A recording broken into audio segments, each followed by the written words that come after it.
Imagine you can fix your business growth problem fast. I want that for you, so I've boiled down years of marketing experience into a simple 3-step formula that anybody can follow to unlock the full growth potential of your business. The beauty of this formula can be applied to almost any business, but it works particularly well for small service-based businesses. It works fast, you don't need to speculate on ads that might not work, and you don't need to waste hours on social media, and it doesn't need a large database or a big following to work. By learning this simple formula, business can go from here to here fast. And this is achieved by creating brand, marketing, and service assets.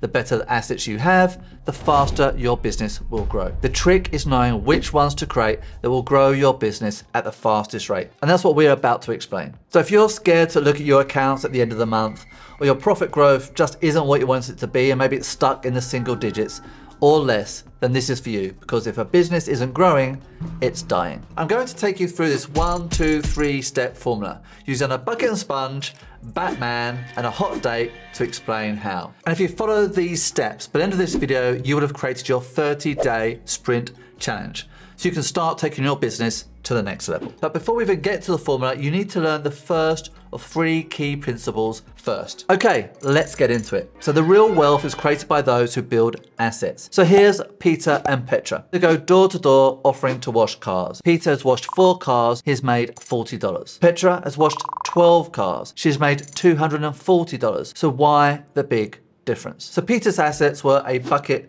and sponge. He produces a good result, so he can charge $10 for his service. It takes him about an hour. Petra owns a high pressure hose. She produces a stunning result, so she can charge $20 for her service. It takes her just about 15 minutes to wash a car. So Petra made 6 times as much money because she had better business properties. So this isn't rocket science. If you want to grow your business faster, then create great assets. I like to think of these assets as business properties.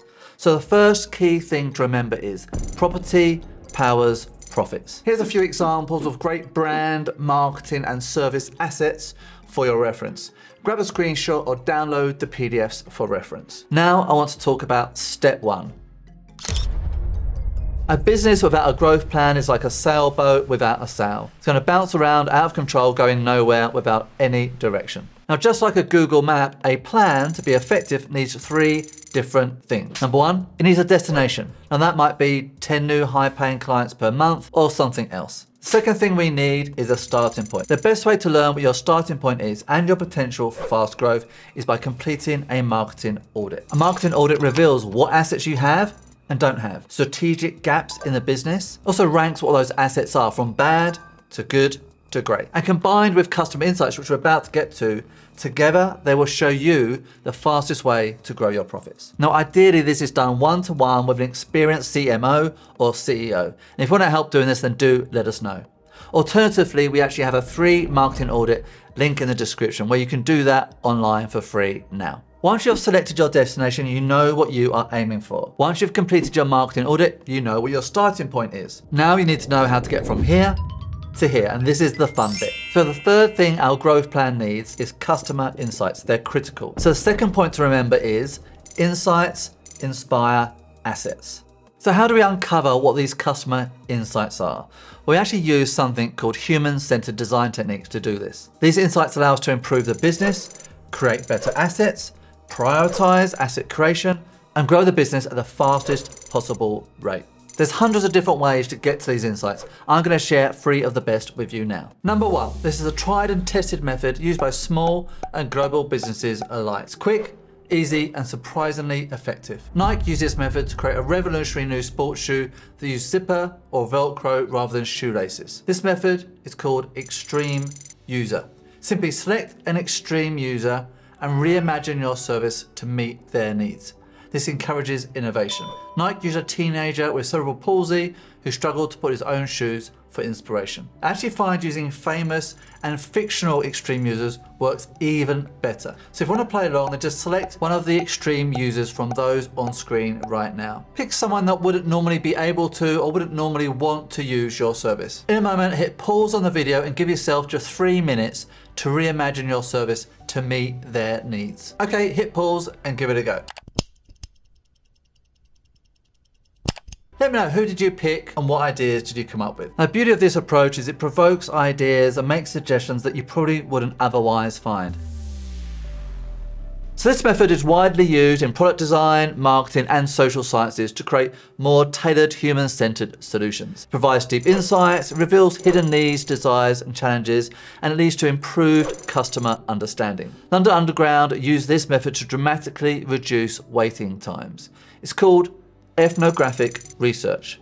Now that's just fancy language for observing and recording customer behavior, usually without their knowledge. And it might be through secret cameras recording customer behavior, through ghost shoppers recording their buying experience, or for an online business using web recordings like Hotjar to record online web sessions. So London Underground used cameras to record people using their ticket machines. They found that people operating the machines were less effective during peak rush hours. Videos revealed that people felt stressed because those waiting in the line behind them were pressurizing them to move quickly. As a result, they actually didn't read on-screen messages correctly, they made more mistakes, and actually took them longer to operate the machines. By changing the orientations of the ticket machines, users had more privacy, they felt less pressure, and actually performed better and faster. So this approach can reveal user behavior that perhaps other methods wouldn't reveal.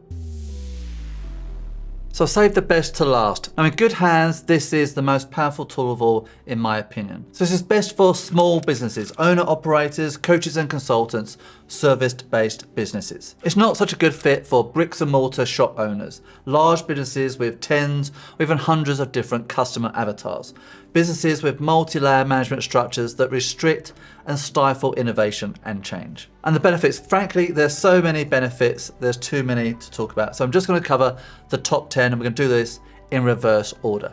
So number 10, high return investment on the changes you make in your business. Clarity on your customers' pain points. Improved customer retention. Fine-tune and improve customer journeys. Better marketing strategies. Identify emotional drivers. Enhance product service development. Uncover hidden insights. Prioritize asset creation. And number 1, achieve the fastest business growth. So what is this method?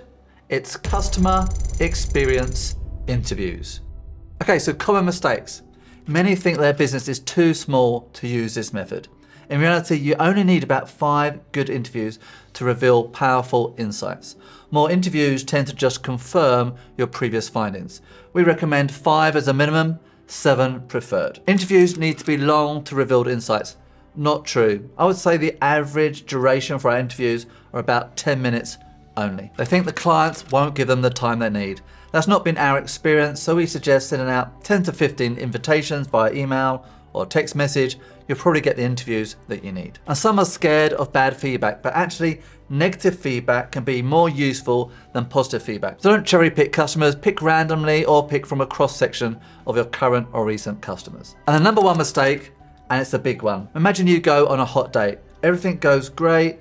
You can't wait to see them again. You even think this could be the one. It goes that good. And you're dying to know if they feel the same way, but you know you're never gonna get to the real truth if you ask them directly. But they probably will tell their friend the honest truth of what that date was like. So if that friend was a mutual friend, then you'd probably be able to learn the real truth through them. Well, it works exactly the same with customer experience interviews. And you need an outside person working on your behalf to act as that mutual friend, to reveal the real insights and the real truth about their experience working with you or your business. So here's some quick tips. This should be completed by somebody outside the business, very important. Completed anonymously and the findings merged and delivered into a collective presentation. Highlight threads and themes from the interviews.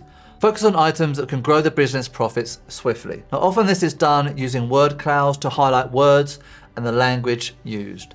Use quotes from the interviews to illustrate common views, but never reveal the actual sources. Use coaching techniques like 5 whys, the laddering technique, probing questions, feeling reflection technique, silent prompting, metaphor elicitation, and storytelling techniques, amongst others, to uncover the deeper customer insights. What next? So if you want to grow your profits, select which customer insight method you are going to use. Now, if you're interested in learning more about other techniques, I recommend you get your hands on the IDEO method cards. These provide 51 different customer insight methods, and I'll include a link in the description below. Now, if you select customer experience interviews, which I recommend, then you need to find somebody to do that for you. A business coach, a CEO or CMO, they would be ideal for this. We also offer this as a paid service, so if that's of interest to you, there's a link in the description below.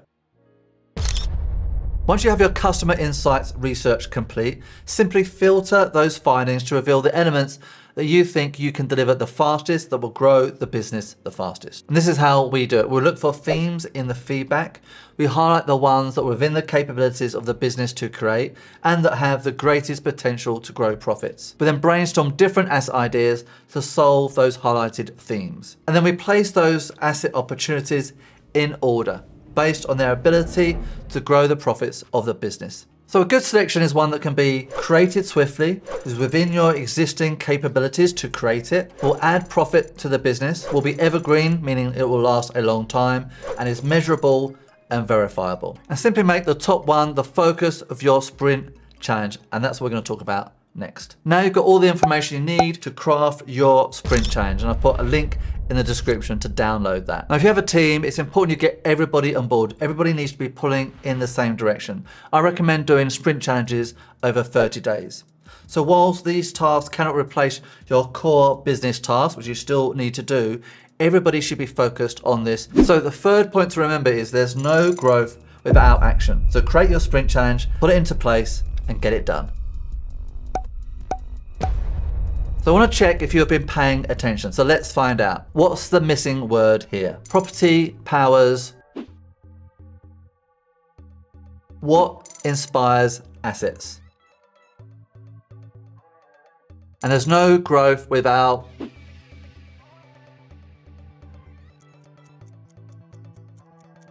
So if you've made it this far in the video, then you should definitely take all you've learned about your customers and use that to build out your customer's journey. And we show you exactly how to do that in this video here. Now, combined with the video that you've just watched, it's going to help you accelerate your business growth at the very fastest possible rate. It's going to take you